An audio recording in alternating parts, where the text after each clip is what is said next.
CBS Sports. High drive, center field, hit the wall, grand slam. This is magnificent. Got a fantasy question? Email fantasybaseball@cbsi.com. Get ready to win your league. Where fantasy becomes reality. Now here's Frank, Scott, Chris, and Adam.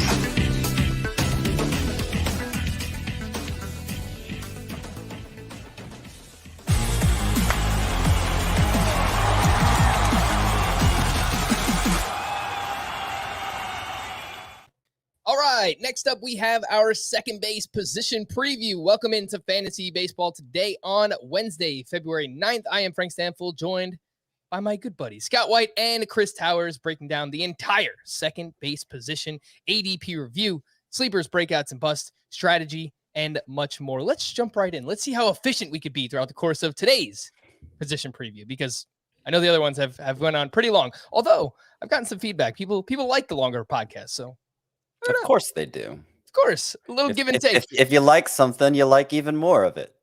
Except Arrested Development, right? When they no longer limited to 23-minute episodes. Most TV shows, I would say, you get 5 great seasons out of a TV show, and you're really lucky. But most of them fall off after that. It's really hard. I'm about to hit that point in my Scrubs rewatch. I was referring more to the episode length and how it just threw off the timing, not having to have that quick paced editing. But anyway, we're getting off track.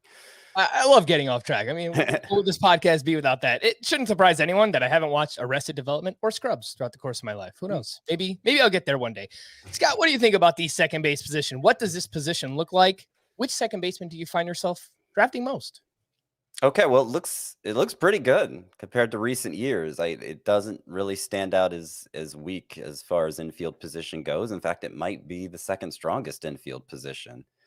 The one word of caution as far as that goes is that it shares a lot of what makes shortstop good. Second base literally shares with it. I mean, there are many high-end dual eligible players between those two positions, including Trea Turner, Marcus Semien, Javier Baez, Jorge Polanco, Jazz Chisholm, Jake Cronenworth, Brendan Rodgers, Chris Taylor. I believe 11 of the top 15 are dual those are eligible.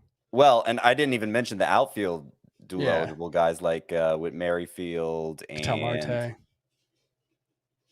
He is outfield eligible, isn't he? Yeah, and Marcus Semien will be dual eligible. Tommy Edman. Outfield eligible. So you just have to be careful of that. There aren't that many purely second base eligible players. And so, if you let yourself fall asleep at the position, you could still get burned. But having said that, I don't often get burned. I fill that spot within the first 8, 9, 10 rounds of the draft, probably, and then it's filled, and I don't have to really think about it too much after that. You asked me who I ended up drafting most at the position. Yep. I don't know that maybe Jose Altuve. I like the value of him relative to some of the others in his tier. Maybe Jorge Polanco, but I don't know. I don't think there is one guy who I've been drafting significantly more than anybody else. It kind of just there's a very large tier after Trea Turner who occupies a tier unto himself, and I just usually take the best of who's available in that tier. Yeah, I think it's a really good point that you guys bring up regarding the multi-position eligibility at the second base position just overall. I mean, 16 of the top 20 ranked in terms of ADP right now have multi-position eligibility. So this is actually a position that could dry up pretty quickly when you start to consider, again, Whit Merrifield, Marte, Marcus Semien, Javier Baez, those guys all being used potentially at other positions. So I think it's a really good point, and one to consider that second base can dry up rather quickly here. Chris, what do you think about the second base position overall? Your thoughts, your strategy, and who do you find yourself drafting most at the position? I probably draft Ketel Marte the most, which shouldn't come as much of a surprise. But I just think that the leap he's made over the last 3 years, really the only exception, the only time he hasn't had a 900 OPS over the past 3 seasons was the short season. His overall line in that time is 318, 374, 543.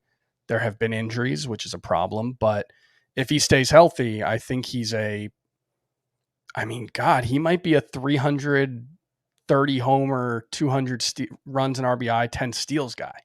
Like Ketel Marte legitimately might have first round potential if he stays healthy. So as always, if he stays healthy, if that's the argument against a guy, I'm going to like that guy more than the consensus. My overall thoughts on the position are that I think it might be a little overrated, or there are pockets of overration within the position. This might be unpopular, but I think Ozzie Albies is probably being drafted close to his peak. Last season there are some warning signs in his profile from last season if you're counting on him to be a 30 homer, 20 steal guy again. Career high in steals by 5, career high in homers, a lot of homers that just barely left the field or the yard last season. Specifically in 2019, 10 of his 25 homers were considered doubters, according to StatCast, which means they barely cleared the fence. In 2021, that was almost 67%. That was almost 2/3. It was 19 out of 30. And so that's the kind of thing that can fluctuate a lot from year to year. And all of a sudden, if he's back to being a 25-15 guy, he's probably not going to drive in 100 runs again. He's not great at batting average. He doesn't sound like a second rounder. And we've talked about Jonathan India as a bust before. I don't love his value. And then there's just some old guys. Jose Altuve, Whit Merrifield, some real high variance guy. It's just, I don't love it. I think it's a fine position, but I think there are a lot of potential pitfalls at second base.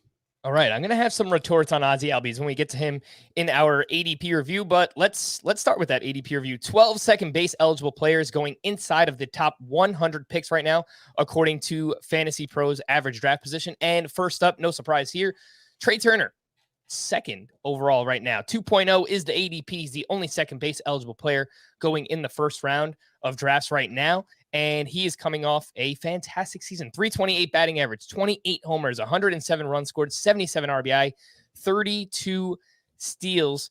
Look, at this point, I'm not really doubting the power increase that we've seen. Obviously, the speed has taken a little bit of a step back. Scott, I think the biggest question is just how early are you drafting him, right? Like, are you using a top 3 pick on him in Roto? How much is the difference between Roto versus head-to-head points? Because I think he might drop a little bit in that format. So what would you say to those questions? Well, early on, I would say it seems like the ultra cautious may be willing to go as high as 1 overall with him. Early on, that seemed to be the consensus. Like, I'm talking about when the very first drafts in like November. And fortunately, it seems like Fernando Tatis has passed him. I think a couple others should pass him as well, because the overall ceiling, particularly with him being one of the lesser power sources that goes in the first round. They're just some really like generational talents that I don't understand taking Trea Turner ahead of, unless you're just playing it ultra cautiously. And of course, Tatis has the shoulder thing. I don't know. You guys were making the case for why Vladimir Guerrero might disappoint. Ronald Acuna is not really in the discussion, generational talent though he is, because of his knee issue. So, Trea Turner has to go ahead of him. Top 5 pick, I would say, in 5x5 leagues. I think I'm 4th. It's more like 8th in points leagues for me, but first rounder either way.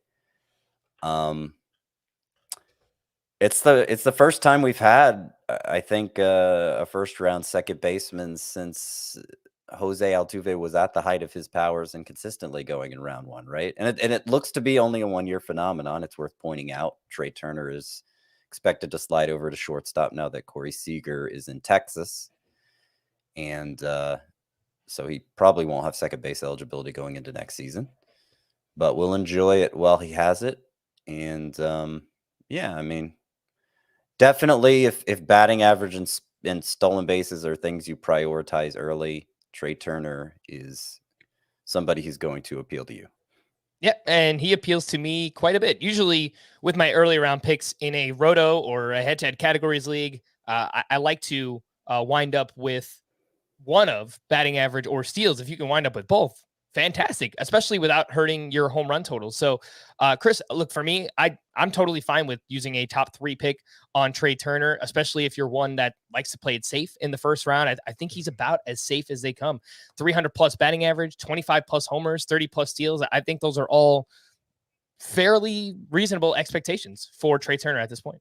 And I think safe is underselling him a little bit, because over the past 3 seasons, which is really when he made the leap as a hitter, he was on something like a 25 homer pace in 2019, if not for injuries. Was on a similar pace in 2020. Got almost to 30 last season in 148 games. His 162 game pace since the start of the 2019 season is 317 average, 29 homers, 39 steals, 209 combined runs and RBI. If he does that this season, he might not be the number 1 player in fantasy, but he's going to be in the discussion. And so I do think there is significant upside along with it.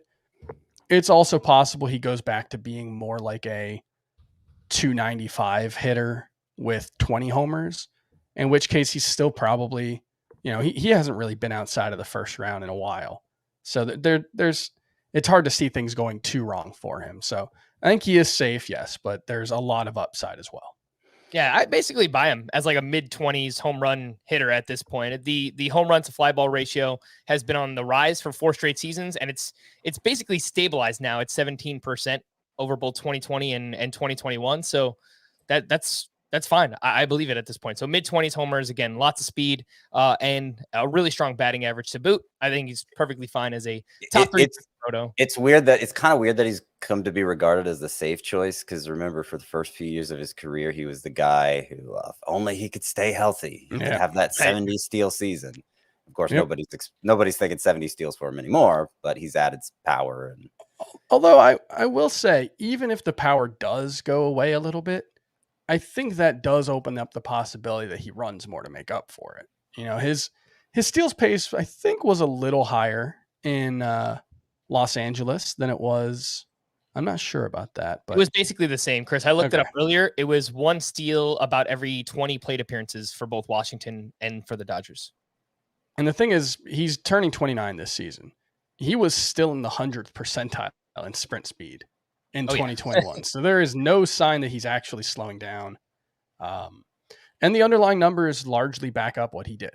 So I think there's a lot to like about a guy who could be the number 1 overall pick. Fair enough. Let's move on to Ozzie Albies, who's going in the second round. As Chris mentioned, 21 is the ADP. And my retort, Chris, to everything that you said, I understand, like, the power could regress a little bit. Maybe the steals regress as well. He's just 25 years old. When I saw his age earlier, researching Ozzie Albies, I was like, are you serious? It feels like he's been around forever, and he just turned 25 years old. So it just kind of feels like he's maturing as a player. He's growing into his power, and I don't think that he's like getting faster or anything. So maybe those steals do take a little bit of a step back, but last year leaned all the way into hitting more fly balls, which led to more home runs overall. But yeah, I just kind of feel like he's progressing and maturing as a hitter overall, Chris. So I guess that would be like my main retort as to why I basically trust this as Ozzie Albies as a second round player, more so in roto than in a points league. Well, my retort would be that by pretty much every measure of a hitter, not a fantasy asset, but of a hitter, he was better in 2019 than he was in 2021. And he's going higher now because he had the 30 homers and the career highs 20 stolen bases. And so he had these kind of career highs pretty much across the board. Maybe not in runs, I don't think, but every other category was a career high. It was 2 off his career high in runs. And it's not to say he's not a good player. And it's not to say that I think there's some huge risk with him. I just think he's probably more like the guy who was going in the 40 range in previous seasons than the guy who's a borderline second rounder or often just a second rounder. So that would be my only thing. Is it's not that I don't like Ozzie Albies. I just don't like paying for a player coming off a career year at what is likely peak value. That makes sense. I mean, more often than not, if you fade a player coming off of a career year, I think that will be a winning strategy for you in all fantasy sports, not just fantasy baseball. Scott, where are you at when it comes to Ozzie Albies? Again, hit more fly balls than ever, which ultimately led to the lower batting average, the lower BABIP. So I don't know if that's here to stay. Maybe that regresses a little bit and the batting average bounces back. But even if the power takes a little bit of a step back and the speed, he's a very high floor player, specifically in Roto. Last 3 full seasons, 2021, 2019, 2018, he's finished 45th or better each of those full seasons. So if nothing else, he has a very, very high floor in this Braves lineup. I mean, it's been a few years where he's basically been locked in as like a third round type pick. I understand he's going a little earlier this year, more on average toward the end of the second, but in some leagues that's going to be in the middle of the third. And yeah, I mean, I've always thought I didn't quite like that price for him, even in previous years when he went a little later. I feel like he's a little overrated in fantasy. I think people kind of overestimate his steals potential. He did get to 20 last year for the first time. I'm with Chris in that I think more often he's going to be a 25 homer, 15 steal guy than 30-20 like he was last year. But in a good lineup, a lot of runs, a lot of RBI, just not enough of a, if you're talking about a categories league, just not enough of a standout at anything for me to invest that early pick in him. And if you're talking about a points league, the range where he tends to go, I'm probably looking starting pitcher instead. So I think there are enough other high-end second baseman that you don't really need to pay the premium for him. And it's worth putting out there, there's a chance it's not a good lineup. It probably won't be a bad lineup, but if Freddie Freeman leaves and Ronald Acuna isn't ready for opening day, or he has some kind of setback or just isn't himself, then you're talking about potentially a pretty mediocre lineup. And he is a low OBP guy. So he kind of needs volume to get the 100 runs and all that. So, again, it's not a dislike Ozzie Albies. It's just, I think the price is a little rich. Yeah. And look, if we're talking Ozzie Albies, we have to mention at least the weird split situation with him. He's a switch hitter, but he's much better as a right-handed batter in his career. So facing left-handed pitching, 339 batting average, 947 OPS for his career. And then as a left-handed batter versus right-handed pitching, 250 batting average, 752 OPS. So, we talked about the possibility the past couple of years of him just going full-time as a right-handed batter and trying it out. I haven't heard more talk of whether he's actually going to do it, but I can only think it would help. So I don't know. Well, he just golfs everything from the left side. I mean, so that's why I don't. He did hit 295 in 2019. He doesn't strike out much, but I think it's like a Jose Ramirez situation where there's really not much room for him to hit for a good batting average. It'll be okay, but he's not going to really help you in the category. And I think for him to ever ditch switch hitting, I think he would have to go Rougned Odor bad to ever even consider that. You don't get to the level that he's at with the success he's had and think about ditching switch hitting. I don't see that, how that would ever work. So I think he's going to have those splits moving forward for the most part, I believe. Yeah, all fair points. I think he's probably going to remain a switch hitter as well. Marcus Semien, we're moving into the third round here. 28.7 is the ADP, coming off a massive, massive career year with the Toronto Blue Jays. 265 batting average, 45 homers, 115 runs, 102 RBI, 15 steals. He finished as the 7th overall player in Roto, 3.7 fantasy points per game.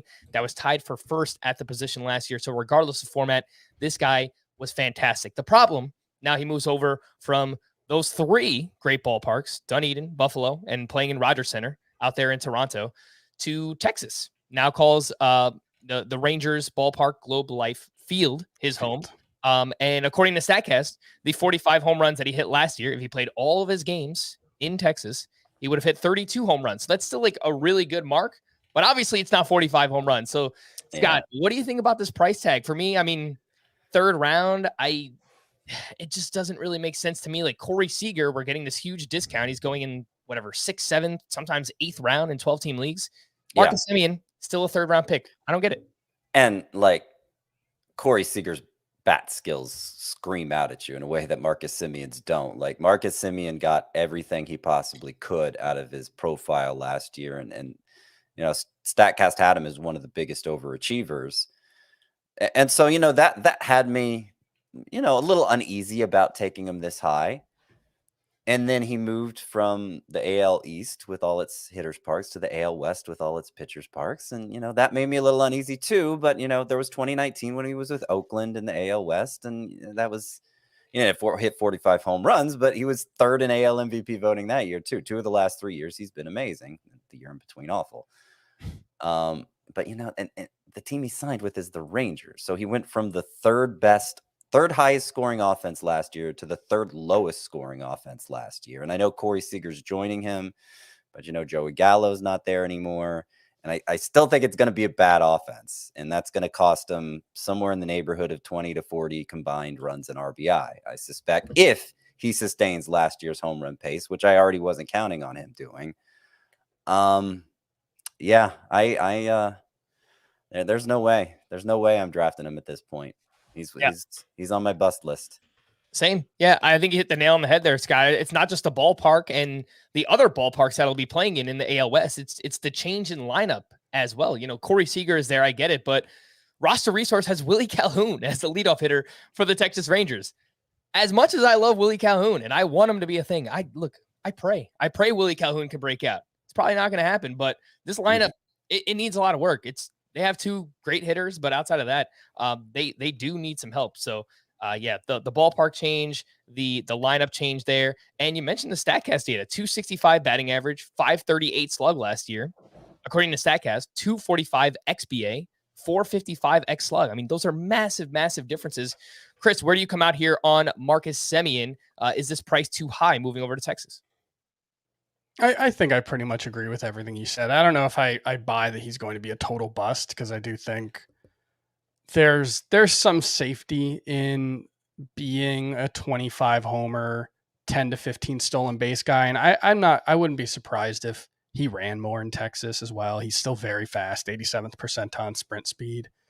But yeah, he actually had worse expected numbers in 2021 than he did in 2019. And he was one of the most extreme pull hitters in the game. I mean, you look at his home run, his spray chart, basically all of his home runs and all of his doubles were down the left field line. It's kind of wild. He has maybe 10 to left center in terms of home runs, 2 to the opposite field. So that's how you get the most out of a slightly above average-ish raw power set. I don't think things can go that wrong for him. I'm not sure he should be, you know, I guess there's not much of a difference between him and Ozzie Albies. I think they're very similar players probably. And one other thing to not overlook is he had 724 plate appearances last season. So it's not just that the lineup is worse and so he'll, you know, not score as many runs in RBI. He literally won't have as many opportunities to put up the numbers that he did last season. He had 724 plate appearances, and he started in the leadoff spot just over half the time. That is nuts. That is like, I think he was like top 5 in baseball in plate appearances last season, despite only hitting leadoff a little over half the time. That is really, really hard to do. And, you know, even if he plays 155 games next season, he might lose 60 plate appearances. Like, that's not out of the question. Sorry, he led baseball in plate appearances, despite not always being a leadoff hitter. That was a massive total for him, and it just goes to show how truly great the Toronto Blue Jays lineup was last year. So not going to come close to replicating that volume. I will say he's got this Whit Merrifield thing going on where he's an Iron Man. He's only missed 10 games over the last 4 years. So he is very, very durable and should be on the field very often for the Texas Rangers. I agree with you, Chris. I think there's a chance that he could run more. The Rangers under Chris Woodward have been very aggressive on the base paths, 286 steals since 2019. That's second most in baseball. And you mentioned his sprint speed. So I think there's a chance that he can attempt more stolen bases, but he was also really efficient last year, 15 for 16. So I think it's a little bit of give and take. Like, could run more, but probably a little bit less efficient moving forward. Whit Merrifield next up, also going in the third round, just after Marcus Semien. The ADP for Whit Merrifield is 33.3, and it was a fine season for Whit Merrifield. I wouldn't call it a fantastic season, but it was fine. 277 batting average, 10 homers, 97 runs scored, 40 steals. His 151 steals since 2017 are the second most in baseball. He just turned 33 years old. Scott, I've referenced this a few times so far in the offseason. I think Whit Merrifield is a good player, but he relies so much on volume that there's not really much margin for error. So if he happened to have a down couple of months or get hurt for some reason, which you shouldn't expect, then it could really just kind of throw off the overall output for Whit Merrifield. So because of that, even though he gives a lot of speed, I don't really love the cost in the third round. Well, I mean, it's not just volume. Like from a points league perspective, yeah, I could see that, but it's that he is one of the most consistent high volume base stealers, and stolen bases is the most coveted category in categories leagues. So, you got him and Starling Marte both penciled in for about 40 steals going in this round 3 range.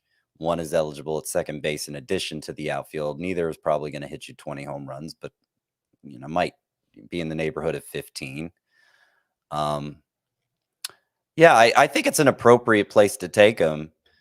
Just looking at it relative to Marte like that. I'm probably not going to, because I am being intentionally unintentional about steals this year, and I don't want to invest an early round pick in a guy who's not going to give me probably at least 25 home runs, much less 20. So, I'm just not gonna. That's just not how I want to use that kind of draft pick. I'm more likely to take Whit Merrifield in a points league where he tends to slide to like round 7, even though his production there has been, he hits a lot of doubles. So kind of makes up for his lack of homers in that format. And he's kind of underrated, I think, in points leagues. But I don't know that this is an inappropriate spot to take him in categories leagues, just judging by the way stolen bases are valued right now. Yeah, I think the biggest thing for me, Chris, is that I just kind of question how good is Whit Merrifield at this point. Like, I know he gives you the steals, but just all the underlying numbers, the OPS down to a career low 711 last year, it just seems so weird for a third round player.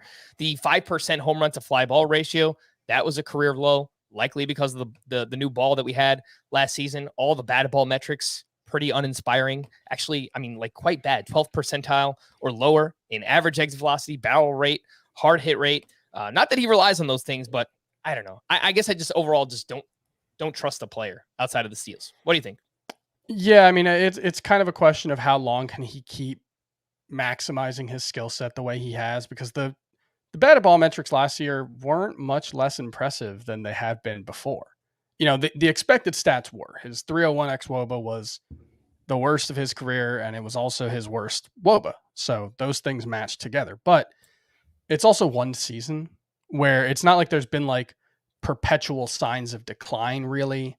And I don't know. I don't really think he deserves to be going much later than Ozzie Albies and Marcus Semien, to be honest. Just given the fact that he's likely to be better than both of them in batting average, way better in stolen bases. He's not a nothing in home runs. He scores 100 runs pretty much every year, even in a bad lineup, and that lineup should be better this year. I don't know. I think Whit Merrifield, like, the age is a concern, and maybe it just drops off, but also he's led the league in at-bats 3 straight seasons, the majors in at-bats, and that is a sneaky helpful thing in Roto when it comes to batting average. If he hits 280 with a league high at-bats and like 664 and 681 in his last 2 full seasons, that's going to help your batting average a lot more than your normal 280 hitter. So just something to throw out there. He does rely a lot on volume.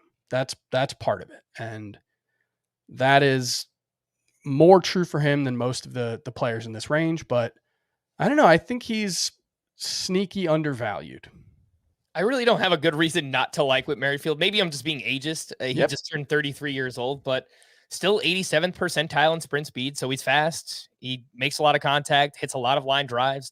Those things are all conducive to batting average, and he's going to give you runs scored. So I don't know. Maybe I'm just being a little bit unfair to Whit Merrifield, but just seems hard for me to use a 3rd round pick on Whit Merrifield this upcoming season.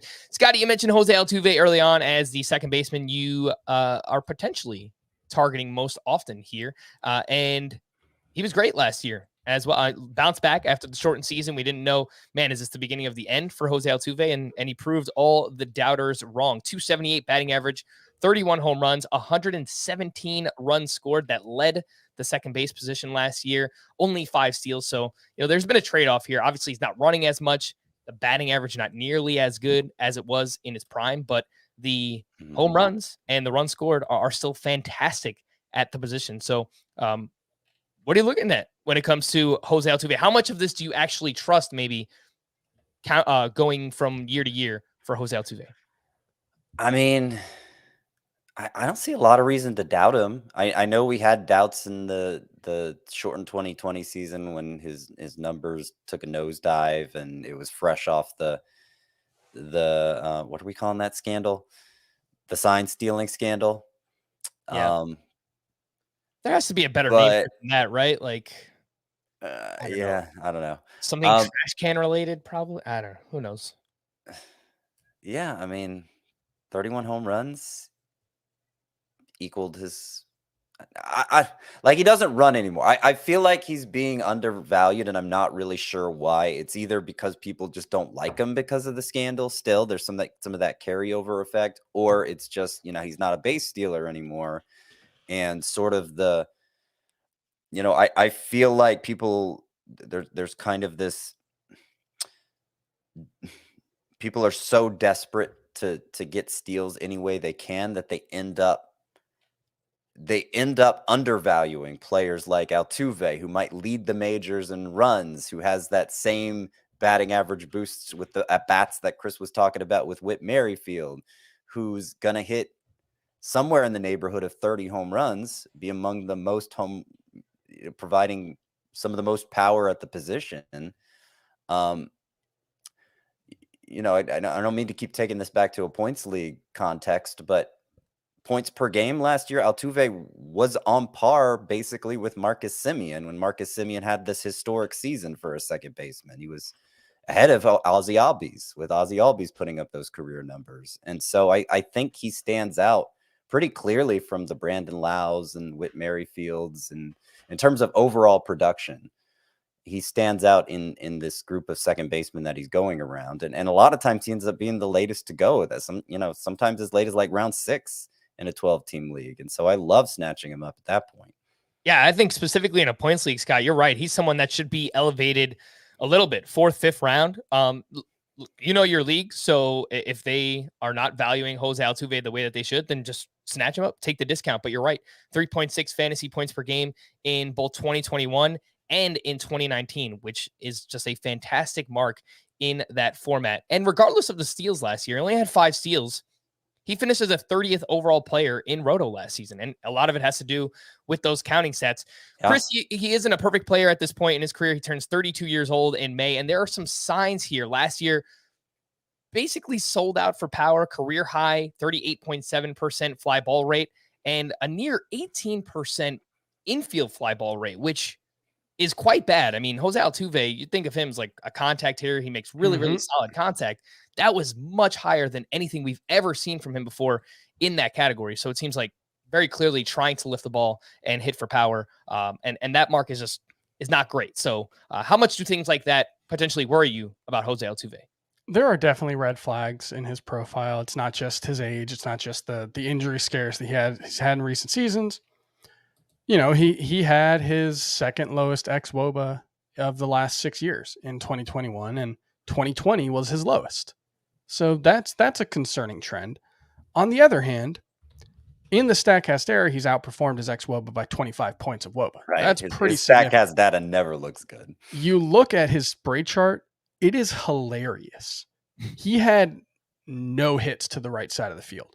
Right. I'm not exact. He literally had, outside of the infield, it looks like he had 8 hits last season to the right side of the field. That is unbelievable. And I don't know how sustainable it is. And he's wringing a lot out of a pretty mediocre power set at this point. I guess the one thing for me, and what does he give you that Ketel Marte doesn't? And is there anything what does he give you that Ketel Marte doesn't? Especially to make up for the fact that Ketel Marte over the last 3 seasons has hit 40 points better than him in average. Yep. So it's more that I think Ketel Marte is just a better value, a little behind him, and I'm going to draft him. If both of those guys are on the board, I'm going to draft Ketel Marte every time. And Marte is a good value. I think the biggest difference here, Chris, is power. Obviously, if you want to load up on power, I do think Jose Altuve is safer for that. And just obviously a much better lineup, right? So runs scored, counting stats, I think I would expect that to be better for Jose Altuve as well. The one thing I'll say about the StatCast data, much like Alex Bregman, his teammate, Jose Altuve, as you mentioned, pulls everything. And that is a ballpark where if you pull fly balls, it is going to be conducive as a right-handed batter to power. And it's not necessarily going to show up in the StatCast data. Like, you don't really have to hit the ball with authority, a fly ball to left field for it to go out in Minute Maid Park. So I think that he can continue to maintain this relatively high home run to fly ball ratio with, subpar StatCast numbers. But man, if he doesn't, it's going to get real ugly. He's really he needs to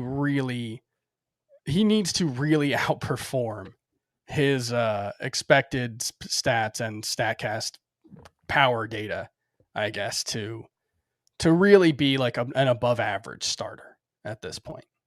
Yep. I love him in points leagues. And I think if you've drafted speed early on in a roto league, or if you have plans to get speed later on, he's perfect to target in that 6th round range in a categories league as well. We're going to take a quick break. When we return, we'll do I've got some ADP battles, and then we'll get into sleepers, breakouts, and busts after that. But first, if you haven't already, download and follow Fantasy Baseball Today in 5, wherever you listen to this podcast. It's basically a shorter version of what we talk about here. It's a Spark Notes version. We take the biggest topics that we talk about here, and we do it in a 5-minute podcast. Again, that is Fantasy Baseball Today in 5. And just a reminder that we will have a live mock draft stream today when you are listening to this on Wednesday, February 9th, 9:30 p.m. Eastern time. So come by, hang out. 12-team head-to-head points redraft mock is what we'll be doing, and we'll be doing it live here on the YouTube channel. So make sure to come hang out, and we'll have some fun.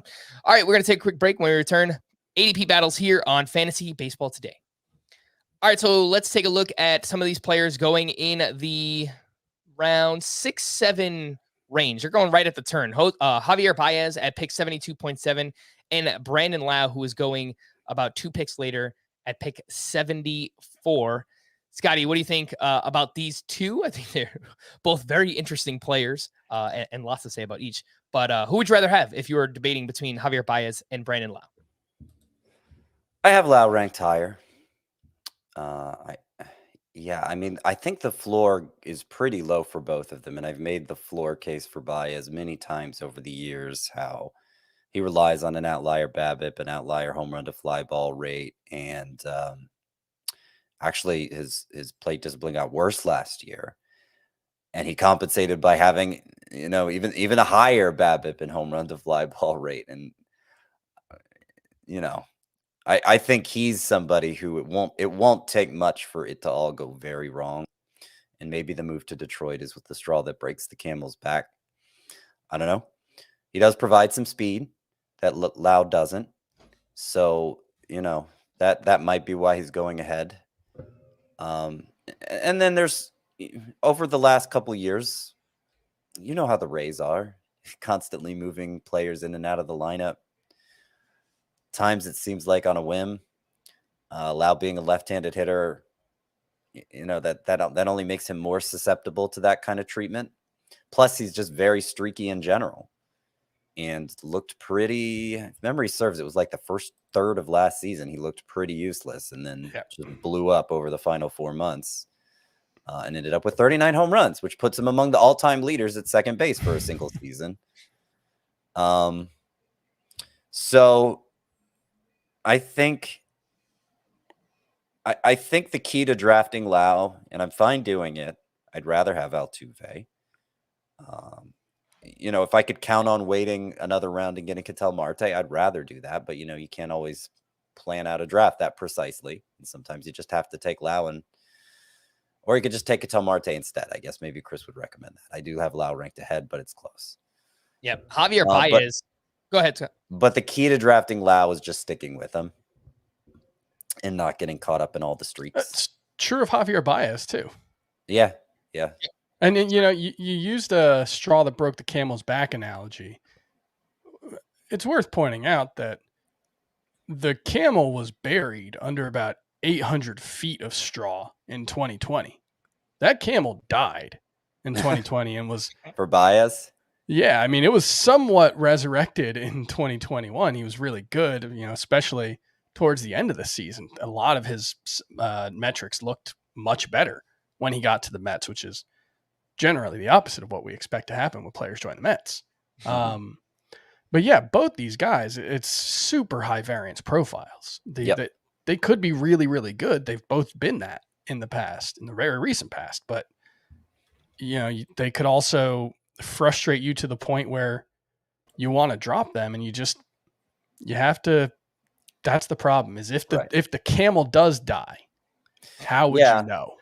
How would you know? You would have to stick with them for a long time. Having been down this path a few times already with Lowe, yeah, I mean, I think you just have to stick it out with him. You have to go down with the ship if it looks like it's going down. I don't know, maybe in July at the All-Star break or something, you give up finally, but hopefully it doesn't come to that, right? And I guess Baez is the same way. Yeah, I mean,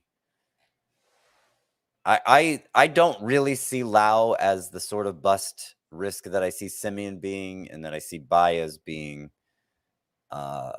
because I don't think the warnings, the red flags aren't as glaring. It's just more of a streakiness factor and a more of distrust of the Rays factor for him. Yep. Chris, who do you prefer between Baez and Brandon Lowe? I prefer Lowe. Yep. I would take Baez in Roto. I would take Lowe in a points league. And I'll point out, I think Javier Baez probably represents the one player with the biggest disparity between his points league ranking and his Roto ranking, because the plate discipline is just awful. Last year, 33.6% strikeout rate and routinely around a 5% walk rate. So this isn't meant to disparage Javier Baez. He's an awesome player to watch in real life, one of the most entertaining players. But just from a fantasy perspective, there are a lot of red flags, which you guys have pointed out. Strikeouts, outlier BABIP last year, 352, outlier home run to fly ball ratio, 28%. Those were both career highs for Javier Baez. And then Brandon Lowe, again, first 2 months, nearly unusable. 189 batting average, 679 OPS. And then the final 4 months, 276, 30 homers, a 957 OPS. He's awful against lefties too. And Brandon Lowe, when it's all said and done, I think the numbers at the end of the year, they'll look good, but you are correct. Very streaky, very frustrating. You just got to stick with him. And typically I find myself skipping over both of those names in the drafts I've done so far, Javier Baez and Brandon Lowe. How about next up? We see Ketel Marte at ADP 80.3 versus Jorge Polanco at pick 84. So going right around that 7th, almost 8th round range, a 7-8 turn here. Chris, we'll start with you because obviously we're talking about Ketel Marte. What do you think in Marte versus Jorge Polanco? I don't think it's even a question. I don't think they should be particularly close. I Jorge Polanco had a pretty good year last year. But if you just put what the two of them have done over the last 3 seasons together, Marte's OPS is over 100 points higher. It's a huge, huge gap between the two of them. And so it's basically Jorge Polanco has a better chance of staying healthy is the bet that we're making as a fantasy community. If he's going ahead, and he's not going ahead, he's going right behind. But if you have Polanco ahead of Marte, or if you take Polanco ahead of Marte, and nobody should take Polanco ahead of Marte. Yeah, I honestly don't think they should be within 25 picks of each other, and that might be being generous. Maybe I'm too high on Ketel Marte, but the underlying numbers all back up that he broke out in a big way in 2020 or 2019 and followed it up in 2021, 2020 being the outlier. If you're going to ignore an outlier, 2020 is the one to ignore. He is elite in terms of his quality of contact. And if not quite elite, really, really close. 98th percentile in XBA, 81st in X slug. I feel like people think he might be like 5'8" or something, but he's 6'1", 210. Like, he's not a small dude. It took him a long time to figure out how to hit for power, but he's figured it out. He's really, really good. I cannot say enough about Ketel Marte. If he finished as the number one second baseman, I would be surprised because Trea Turner's there. If he finished as the number one second baseman among players who are eligible in 2023, I would not be surprised. Chris, what's wrong with being 5'8"? You said it like it was a bad thing. It's small for a baseball player. Yeah, probably. Yeah. I mean, unless you're Jose. People, I don't know. People have a skepticism around him. I feel like that he's like Jose Altuve, and that he's like sort of a gimmick in terms of the power he's hit for in 2 of the last 3 years. And it just, every indication is that he is for real and he is an exceptionally good hitter. Yeah. No, he's kind of yoked up too. Like, if you watch him play, like, he's wearing, he's solid. He's got the tight jersey on, like Luke Voigt kind of, and he's got like all these different kind of elbow guards, and I don't know, he's just like, and he's been top 10 percentile in max exit velocity 6 straight years. Yeah. So it's not like it came completely out of nowhere. The underlying data was there. You're right in that of all the second basemen we've discussed to this point, Ketel Marte's batted ball metrics are by far the best. Even considering like Trea Turner and guys up top, like Ketel Marte stands above. He might be the best hitter at the position. Full stop. Like, I don't think it's unreasonable to say that. 909 OPS last season. That is fantastic. So, look, I don't think that he's going to hit for as much power that we saw in his breakout 2019 season. Was probably helped out by the bouncy ball that year, but hit 14 home runs over 90 games last year. That's a 23 home run pace. If he hits over 300 with 22 to 25 home runs and strong counting stats, then yeah, he's definitely going to be worth where he's being drafted right now. Scott, what do you think about Ketel Marte versus Jorge Polanco? Maybe give us a little bit more analysis on Polanco, because I feel like we haven't given him his justice.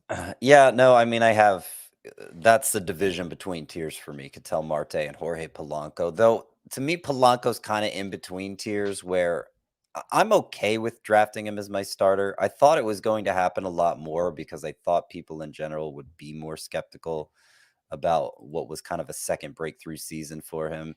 Remember that 2019 season first put him on the map as a fantasy asset, but I think he had like 20 homers that year, and power wasn't the biggest part of his profile. And then he terrible 2020, and then last year 33 home runs. He doesn't really have the batted ball data, the exit velocity to support a 33 homer outcome year after year. He does pull the ball in the air a lot, and that's one way to maximize that middling sort of exit velocity. But I still think like 25 home runs is a more appropriate expectation for him. But like, just in a general sense, I do think he's good. I think 2020 was the fluke brought about by a bum ankle that he was playing through, had surgery prior to 2021. Actually, I liked him a lot as a sleeper going into last year. He had a miserable first 2 months. I dropped him in all my leagues, and then he went crazy the rest of the way. So I kind of have a vendetta against him now. But no, I mean, I think he's fine. I think he's fine. I would like there to be a little more separation between him and Marte in the ADP. It's only like 4 spots difference. Should be more like 14 probably. But I think he's fine. And if he ends up being your second baseman, I don't think you should feel too bad about that. I like both of these guys quite a bit. I think this might be the range where I find myself. I'm still kind of forming my second base strategy, but I think this is the range that I want to be a part of. Ketel Marte, Jorge Polanco, even if you think he's going to regress a little bit. Last year, he finished as a 24th overall player, Jorge Polanco did, and his ADP now is 84. Even back in 2019 when he broke out, he was the 57th overall player. So he's shown the upside in the last 2 full seasons to be a top 60 player. And again, the ADP is 84. So I think you're getting a bit of a discount there on Polanco. Again, the pull rate, which Scott mentioned, 52.7%, by far a career high. He was below 40% the previous 3 seasons. So if you're trying to find a reason why this power breakout happened, I think pulling the ball as much as Jorge Polanco did was a good reason for that. I expect regression, maybe 25 to 27 home runs, 8 to 10 steals, but I think it's solid batting average and good counting stats. I think this Twins lineup is going to be better than people realize. The next 3 are going within 4 picks of each other. So right around round 8 right now, and all are 26 years old or younger. So definitely some hype guys in this group here. Jazz Chisholm, the ADP is 90.3. Tommy Edman, the ADP is 93. And then Jonathan India, the ADP is 94. Chris, we'll start with you once again here. If you had to choose one of these, Jazz, Edman, India, what do you think? So to be clear, I have to choose one of these. You have at this price. You have to. I have no choice in the matter. No choice. I don't like any of their prices, but if I was going to bet on any of them, it would have to be Jazz. I don't buy Tommy Edman being a 30 steal guy moving forward. So if I'm going to take a swing on one of these guys, it's going to be the guy with the biggest upside. And I do think that is Jazz Chisholm.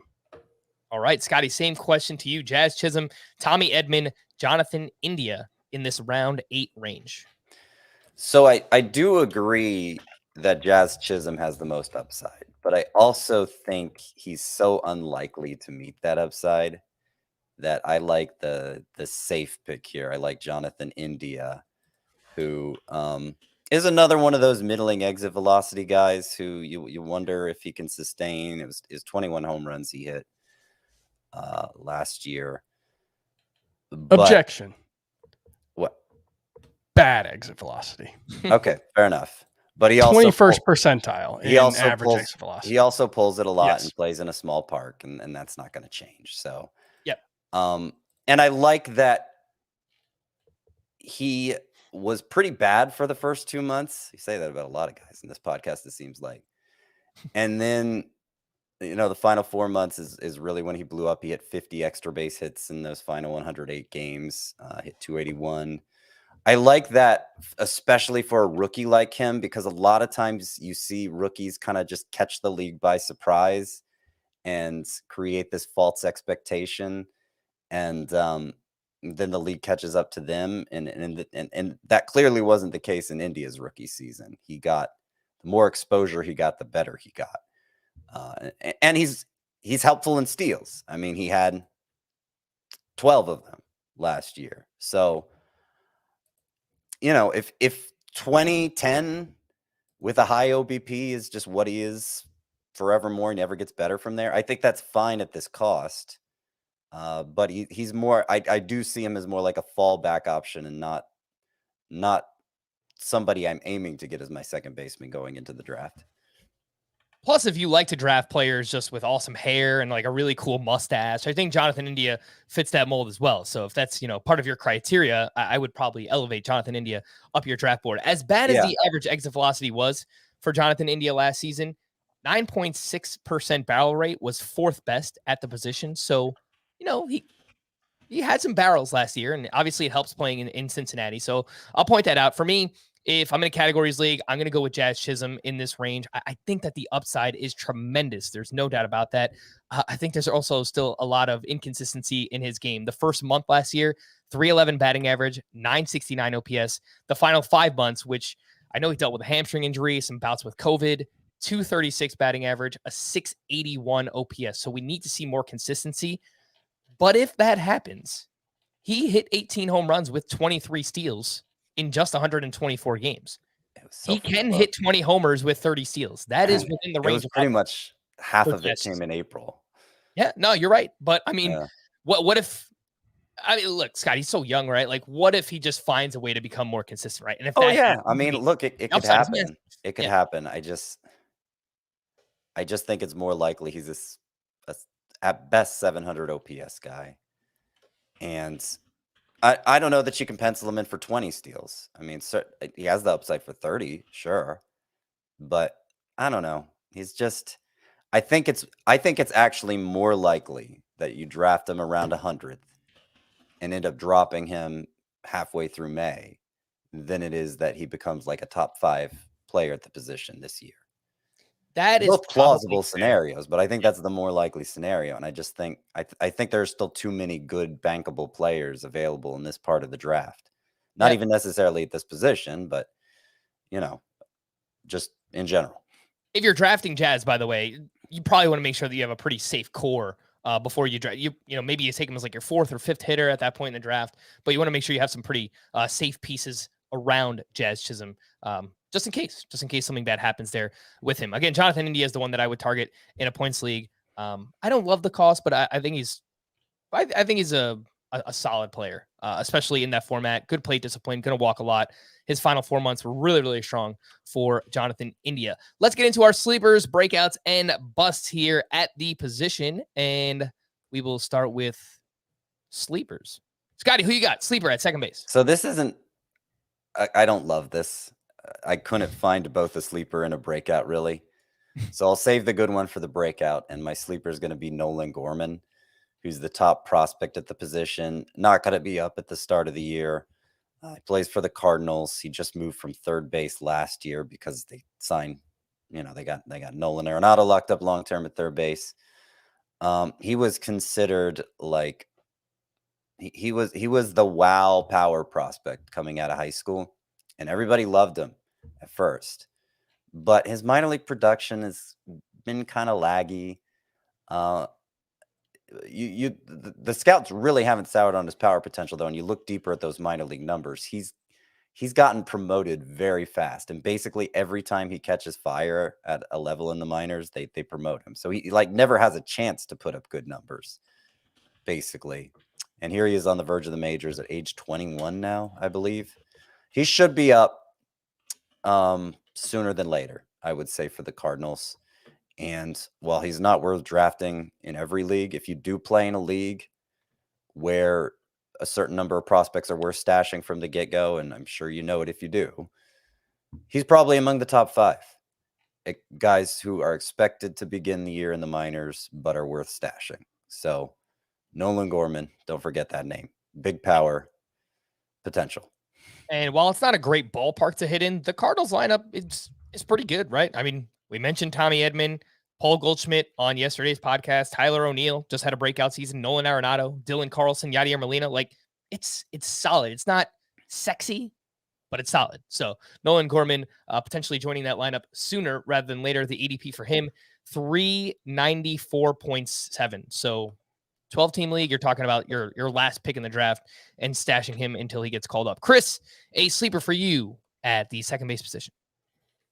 Luis Arias, who I think might not be that much different than Jonathan India. A lot of the underlying numbers are very, very similar. The biggest difference, if you look at StatCast, is while Arias hit the ball consistently hard a little more often in terms of hard hit rate and exit velocity, and the barrel rate was actually right there. It was 9.3 to 9.6%. His expected batting average was lower.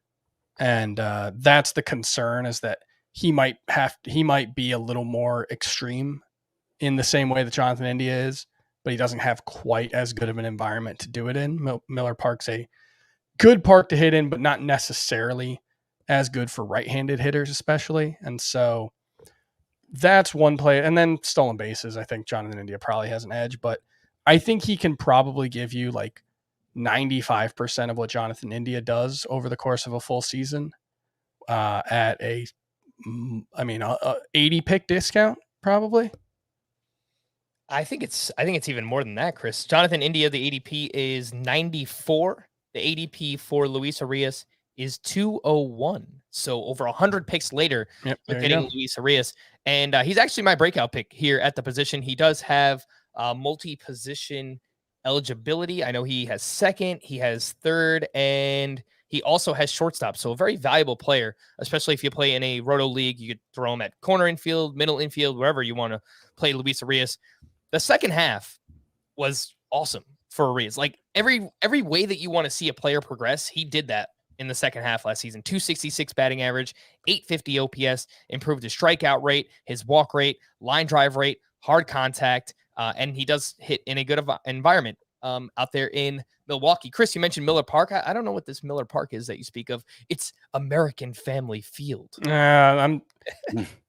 If you're expecting me to get the name of recently changed ballparks right, like I'm a Marlins fan and I don't know what their stadium's called. Lone Depot, is that right? Guaranteed Rate is Chicago. Like I have no idea. I'm too old for that. I used to know the names of all the ballparks, and it just seems like they're changing so rapidly now. I could probably get there if I did a Sporkle quiz or something, but just off the top of the dome, come on. Yeah. It'll always be Miller Park to me. Fair enough.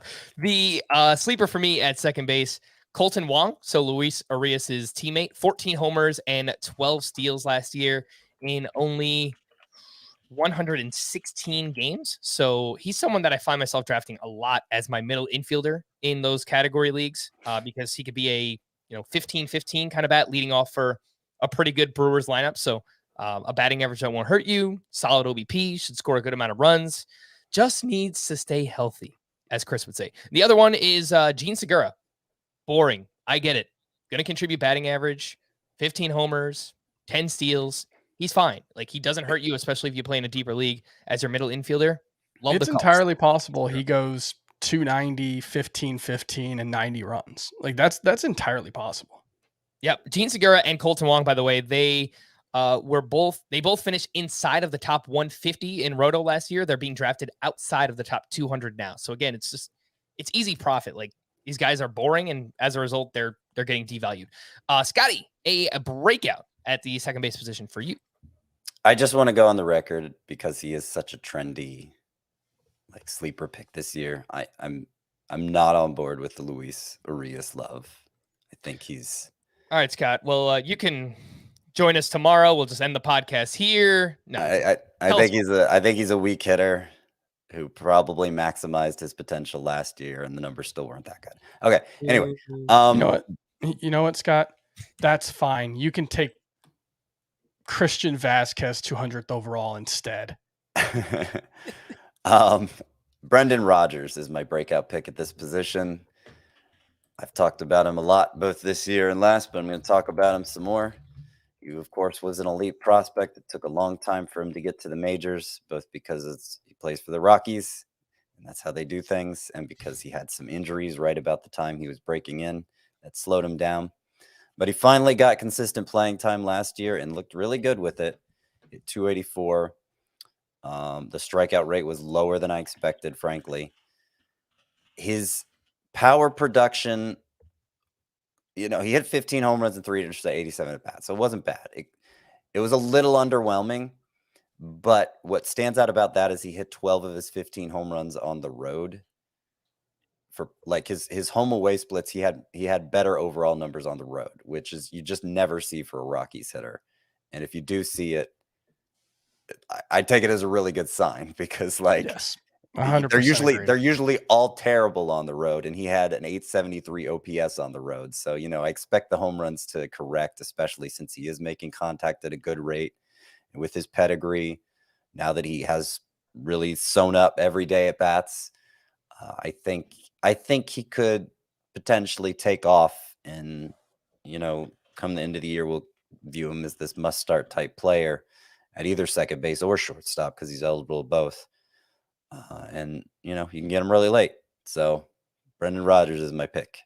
Yeah, and I do think that there is more power potential than he showed last year. The ground ball rate was right around 51%, but you look at his minor league seasons, and he was consistently 45% or less in the ground ball rate. So if he raises that launch angle a little bit, especially in Coors Field, I think there's a chance we can get mid-20s home runs with a strong batting average. Not sure that he's going to run. He hasn't stolen a base since he was in Double-A back in 2018. Yeah. I know. He So, talked about stealing 20 bases last spring, and he stole none. yeah, that's He had probably a hamstring injury in He spring, did have a right? hamstring injury. Yeah, that's what held him out at the start of the year. But still, But none.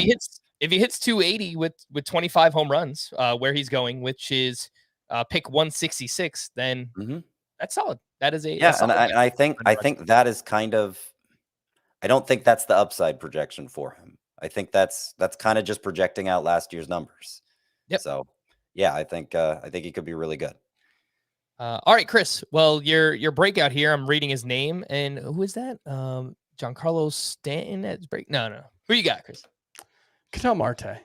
Just because this is more like I don't understand why he's being drafted where he is. He's going to massively outproduce his draft position. That kind of breakout, because the breakout already happened in 2019. It was for real for all the reasons I said before. He just needs to stay healthy. I don't think we're good at predicting injuries, so I think he's being unfairly dinged. Ketel Marte. And we did not mention this when we talked about Ketel Marte, but I think that there's a chance that he gets traded as well. So joining a better lineup can't hurt. Getting out of Arizona. So we'll see what happens. I mentioned before the breakout for me is Luis Arias. Bust. Chris, we'll go to you this time first. Jonathan India, and it's mostly about the price. If he was going like 120th overall, I think it would be fine. But I don't think he's an above average hitter, and I don't know how much playing in Cincinnati can buoy that. I think he, like Scott said with Luis Arias, I think he probably maximized what he's capable of last season, and I think probably worse things are ahead for him. So that would be my pick.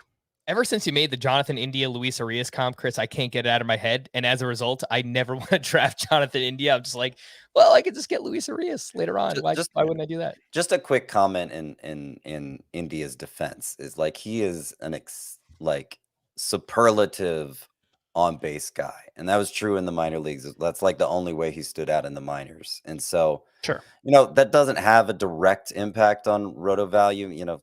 It has an indirect on runs scored, but it certainly matters in terms of like playing time. Like I don't think there's much chance at all that he loses his job. And if it is a league that rewards walks in any way, like points league, for instance, I think that gives him a pretty high floor. Well, Scott, what if I told you that last year Jonathan India had an 11.3% walk rate and Luis Arias had an 11.1% walk rate? Yeah, Luis Arias was surprised. Luis Arias was a 397 OBP guy in the minors, actually. It's kind of surprising. All right. So with my goal over the next month is to talk Scott into Luis Arias and moving him up the rankings a little bit. Man, I don't think you're going to get there. All right, Scott, who do you have as a bust at second base? So we've talked about Semien. We've talked about Baez. I'll save one of them for shortstop and stress Jazz Chisholm at this position. I've kind of been over it already. He's just really impressive tools, but not many skills yet. And I thought he was going to get buried alive when he reached the majors. I was surprised how good his April was, but then basically from that point forward, he did get buried alive. I'm not sure if he ever pulls out of that. I'm not sure how long it will take. And I just think people are viewing him with rose-colored glasses here, given his ADP. All right. The bust for me is Marcus Semien. We spoke about him earlier.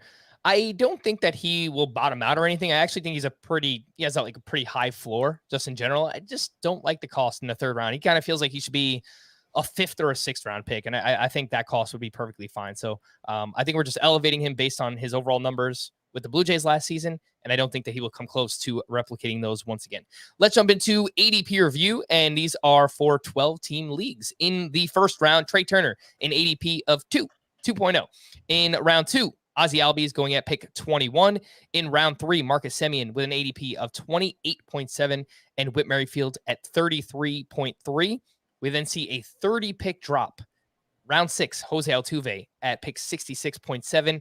At the 6-7 turn, Javier Baez, 72.7 is the ADP. One round later, in round 7, Brandon Lowe, 74, and Ketel Marte, the ADP is 80.3. Going just after those guys is Jorge Polanco with an ADP of 84. One round later, round 8, Jazz Chisholm, 90.3, Tommy Edman at pick 93, and Jonathan India at pick 94. 25 picks later, in round 10, Max Muncy, 116.3, Jake Cronenworth, 119.7, DJ LeMahieu, 121. We spoke about those guys extensively on our first base position preview, so I'm going to skip past them here and make sure that we can get to a few other players.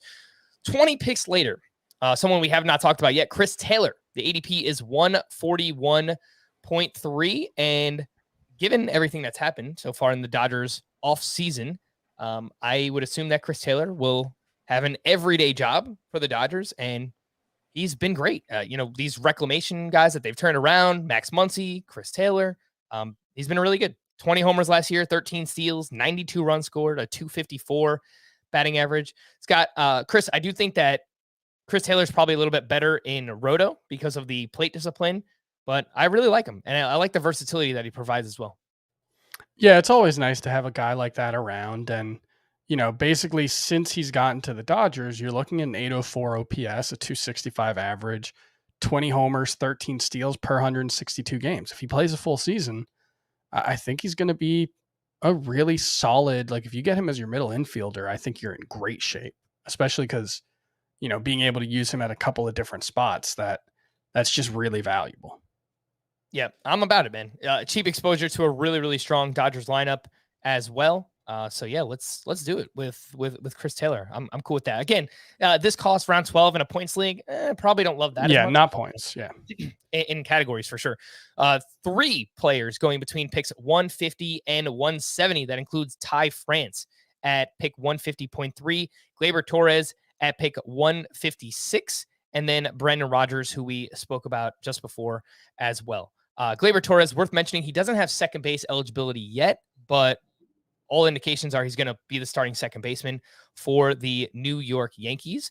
So when it comes to Gleyber Torres, just such an interesting player to try and figure out.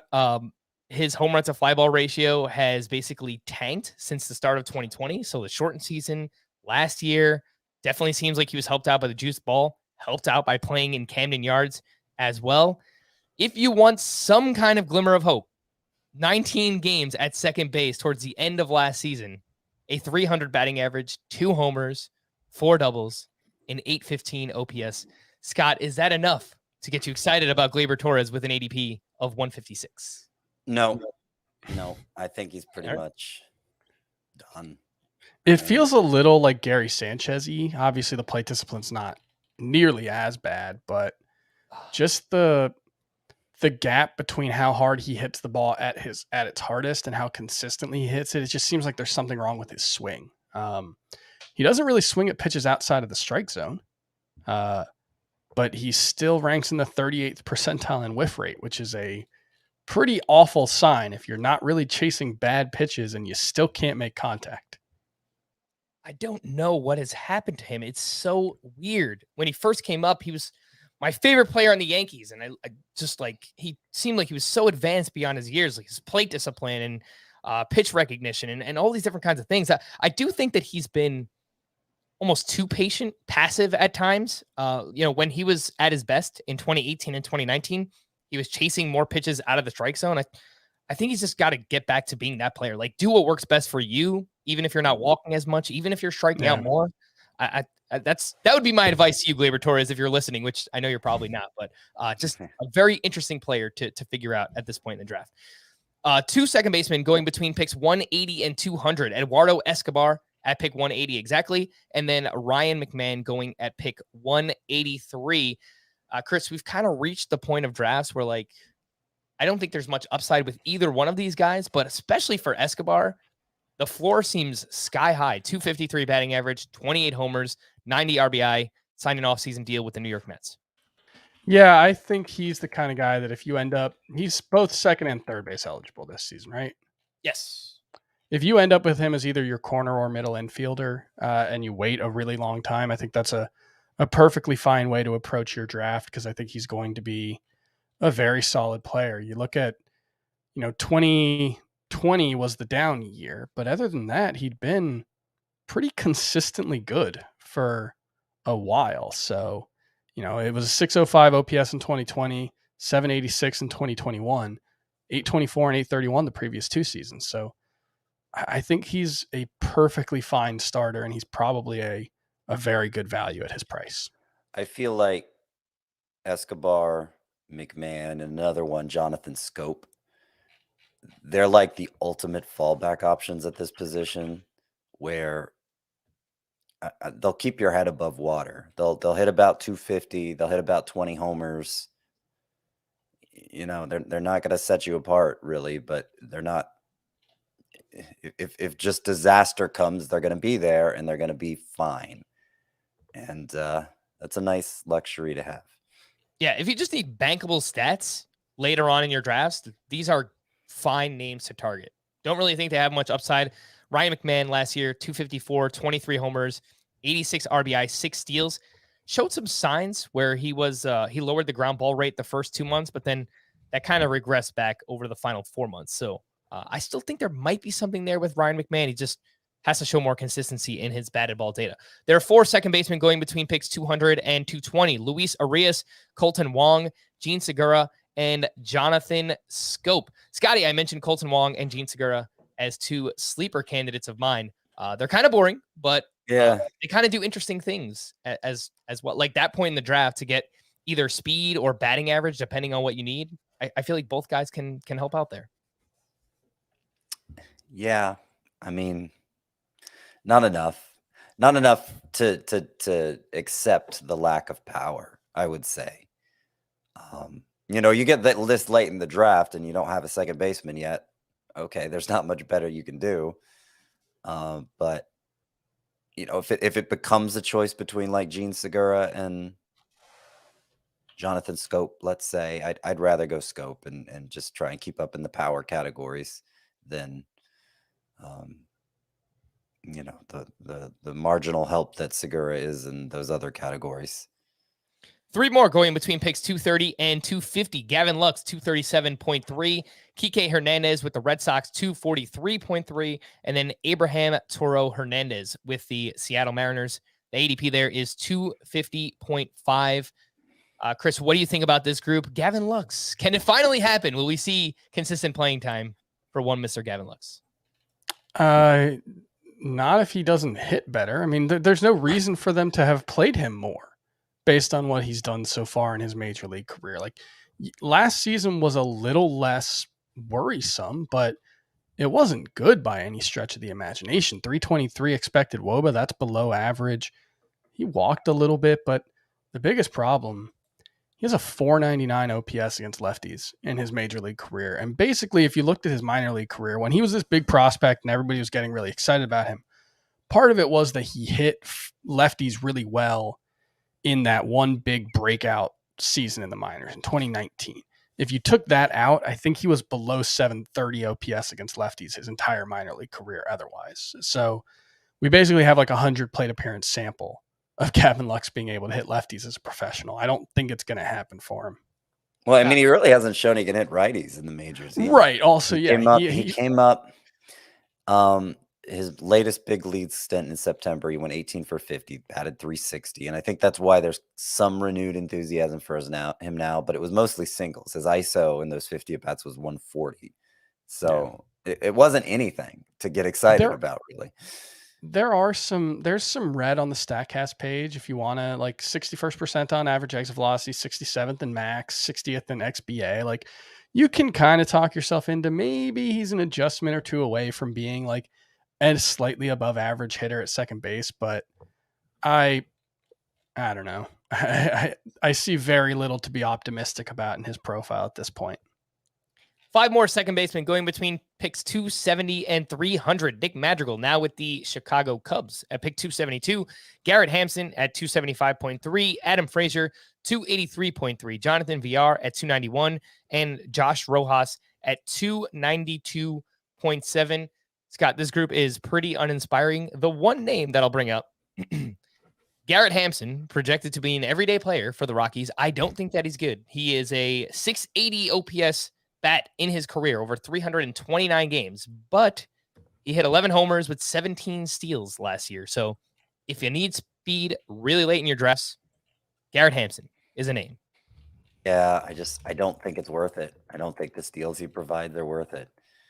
This is the range where it's like just draft and stash Nolan Gorman instead. Fair enough. I could still be interested in Nick Madrigal, but I don't know. He's coming off the shoulder injury. He's had trouble staying healthy. He's been pretty uninspiring so far in his career. And So the main thing we were counting on from him is, okay, there'll be no power, but he'll steal some bases. And he hasn't shown any inclination to run at the major league level. So yeah, he's just some I wonder how much injuries have played a part in that. Yeah, Although I mean, it could always change, but yeah, his sprint speed last season was only 75th percentile. That's rough for a guy who's supposed to be, a slap and dash kind of hitter. Yeah, if we're talking about Nick Madrigal being a lesser version of David Fletcher, that's probably not great. So, and you know what they say, Chris, about shoulder injuries, they could really sap your power. So, got to keep that in mind with Nick Madrigal. Josh Rojas, I'll quickly mention. I think he's solid. 264 batting average last year, 11 homers, 9 steals. Again, like I get it, we're super late in drafts at this point, but double-digit homers, double-digit steals. I think it's possible for Josh Rojas. 300 plus ADP. Jeff McNeil, Andres Jimenez, Mamban, David Fletcher, Cesar Hernandez, Vidal Brujan. Not sure what we get out of Vidal Brujan at this point with the Tampa Bay Rays. Chris, do you have anyone here that stands out? 300 plus ADP. Jeff McNeil is the obvious answer. Like I don't know what we're acting like he's just not going to play, I guess, or that he's just completely done. And he hit well over 300 for 3 seasons before a bad 120 games in 2021. He might just be done, but he's a 319 hitter over his first 3 seasons. Like, I'm not ready to write him off. It's not like he's 36. The dude's I kind of feel like hasn't even turned 30 yet. I kind of feel like he's David Fletcher is the thing. I mean, David Fletcher could hit 319 as well. Before 2021, McNeil was a much, much better power source than that. Now, obviously, there was one stretch in 2020 or 2019 in the second half where he hit for power, but I think he could be a 15 homer guy who hits 310. I mean, we were skeptical it was a fluke then, and now with the new ball, I just think it's a pipe dream. Sure. I also think there's a pretty good chance that he's traded away. I mean, we've heard rumors throughout the lockout that, once things start back up, the Mets are going to try and shop him. So, winding up somewhere else as, a utility guy, I think that might actually be a good change of scenery there for Jeff McNeil. I think the standout pick here is Brujan, who I'm surprised, frankly, is going this late, given the fervor over stolen bases. I mean, I don't know what kind of playing time he's going to get, especially with the Rays. I don't know if he's going to make the opening day roster, but he's versatile. He's 80 grade speed. So, I mean, he could do a lot of damage in that category with very little or just even modest playing time. Yeah, he's going super late, 353.3. So very late in your roto categories leagues.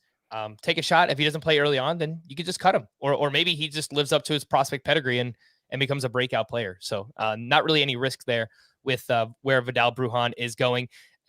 We haven't mentioned his name yet, but quickly, Robinson Cano, the ADP is 468. And the last time we saw him was in the shortened 2020, where he hit 316 with an 896 OPS over 49 games. So, yep. If you're going to invest in a Met at this position, I'd rather it be Cano than McNeil. He is playing in the Dominican Winter League, or he was. I think his season's over. And he hit 344 with an 825 OPS. We're talking about 74 plate appearances, but he only struck out 7 times. So, I don't know. Maybe there's still something there. Last we saw him play, I mean, he was awesome. He took steroids once before. You don't just lose all those gains. So, I don't know. It would not shock me if he was a top 150 player. And there was a report that the MLB is no longer testing players for PEDs. So, wow. I mean, that could potentially help Robinson. No, I'm just kidding, now. Prospects to know. Quickly wrap up with this. Nolan Gorman, Scott, you mentioned Michael Busch, maybe with the Dodgers. I mean, they just have so many players. I don't know where he's going to fit in there. Vidal Brujan with Tampa Bay. And then I wrote in maybe Justin Foscue this year. I know he got to AA. Maybe it's like a late season call up. Probably not more than that. Yeah, that's for the Rangers, Justin Foscue, and they just signed 2 middle infielders. So Yeah, I don't know. It might be, he might be a stretch, but Bush, I think, is somebody to speculate on. His upside is similar to a Max Muncy, just like the money ball OPS guy, walks a lot, has a lot of power. Yeah, I think there's a good chance the spot opens up for him at some point this season. All right. Yeah. I mean, hey, if Gavin Lux is not hitting, then maybe we see Michael Bush. Maybe he replaces Max Muncy outright because Muncy's having Tommy John. Now, I'm not saying Muncy's having Tommy John, but he may need it. Yes, he may. All right. So I wanted this to be our most efficient one yet, and it's been our longest position preview. Yeah. So I'm not going to apologize anymore. Enjoy our longest position preview yet. For Scott and Chris, I am Frank. Thank you all for listening and watching Fantasy Baseball today. We'll be back again tomorrow. Bye-bye. Keyword yet.